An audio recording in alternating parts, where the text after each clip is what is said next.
since I fell in love. But after last time, don't wanna mess things up.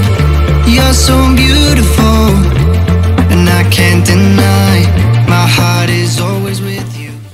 Assalamualaikum sahabat peternak Indonesia. Ketemu lagi di channel Mas Puji Cilacap.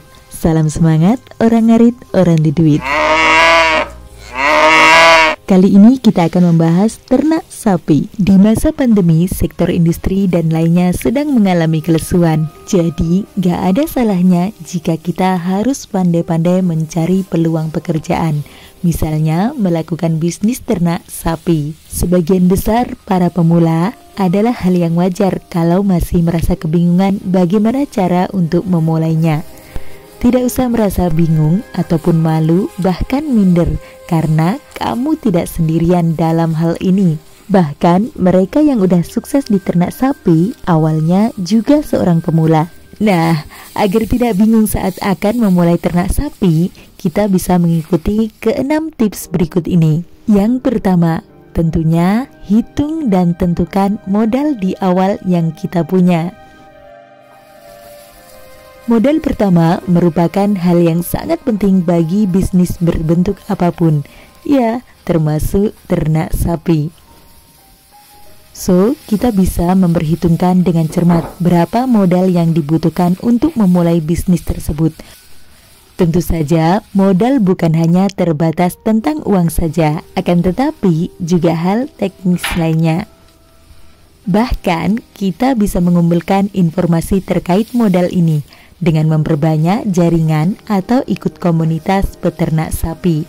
Dari situlah kita bisa menambah modal berupa pengetahuan dan keahlian dalam bidang ternak sapi lur.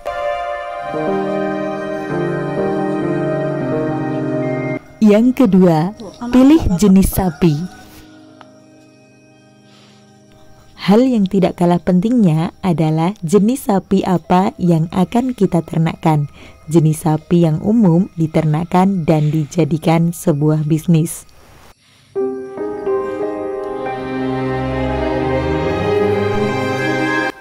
Dan tips yang ketiga adalah persiapan kandang. Jika kita memilih bisnis ternak sapi, maka hal yang juga harus dipikirkan adalah kandangnya. Sesuaikan ukuran kandang dengan jumlah sapi yang akan dipelihara. Perhitungkan juga faktor kenyamanan dari sapi tersebut. Idealnya, kandang sapi berada sekurangnya dari radius 10 meter dari rumah. Usahakan kandang sapi bisa diakses kendaraan dengan mudah, agar nantinya memudahkan juga saat akan dijual.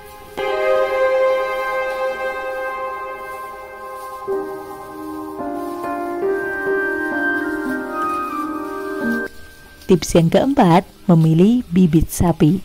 Pilihlah bibit sapi yang unggul agar nantinya bisa berkembang dengan bagus dan optimal. Tentu saja, pastikan sapi tersebut telah memiliki tanda di telinga dan betisnya sebagai bukti bahwa sudah terdaftar.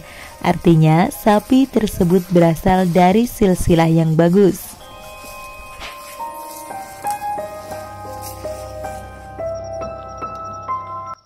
Tips yang kelima, memberi pakan yang bermutu.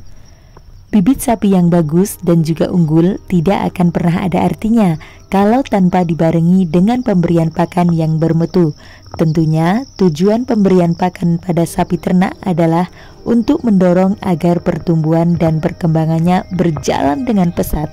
Dengan begitu akan bisa dihasilkan sapi gemuk dan berkualitas yang akan memiliki daya tarik jual yang sangat fantastis.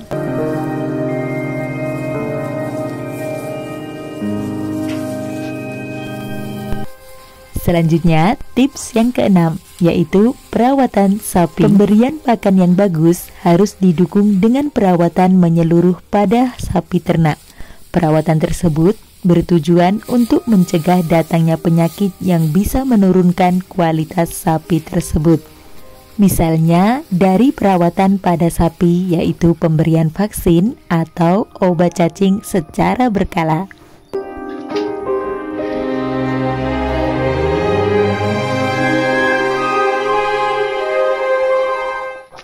Yuk itulah beberapa tips dari mulai bisnis ternak sapi agar hasilnya bagus dan tentunya memuaskan.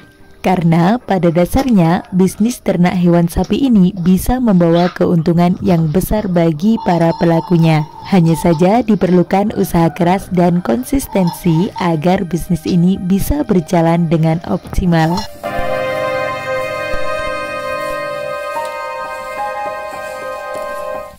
Oke lur, sampai di sini dulu video kali ini. Thanks for watching. Jangan lupa like, comment, dan subscribe-nya. Di-share juga ke media sosial yang kalian punya. Klik juga tombol loncengnya untuk dapetin notifikasi video terbaru dari channel Mas Puji Cilacap. Salam semangat, orang ngarit, orang ada duit. Sampai bertemu di video selanjutnya dan wassalam.